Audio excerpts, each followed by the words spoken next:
Le monde se souvient encore de cette tragédie, de ce jour funeste où la princesse Diana est morte. Ce sont les personnes présentes ce jour qui relatent les derniers jours de la princesse de Galles. À la fin de l'après-midi, les gardes de la police avaient sécurisé le couloir menant à la chambre de Lady Di. En plus de ces gardes, il y avait Colin Talbot, le consul général, l'infirmière militaire, Paul Burrell ainsi que le prêtre.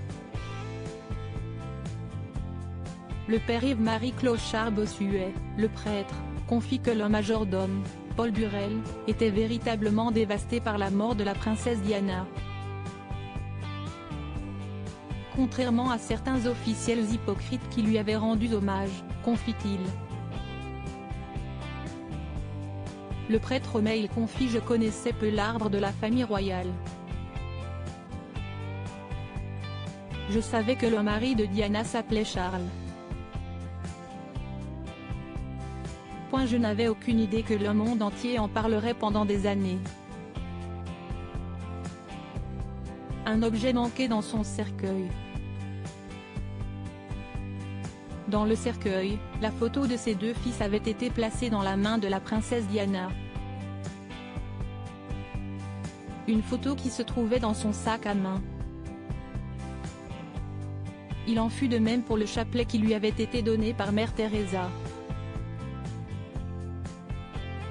La princesse de Galles portait également des bijoux qui avaient été récupérés dans la Mercedes. Seulement, il manque une boucle d'oreille. Cette dernière sera récupérée dans l'épave plus tard. Le père Yves-Marie Clochard-Bossuet, lors du service religieux, avait remarqué que l'apparence de Diana a changé depuis la dernière fois qu'il l'a vue. Diana a été préparée et habillée dans la tenue de Lady Jay. Elles avaient mis du fard à paupières et du maquillage, se souvient-il. Elle n'avait plus le naturel qu'elle avait avant.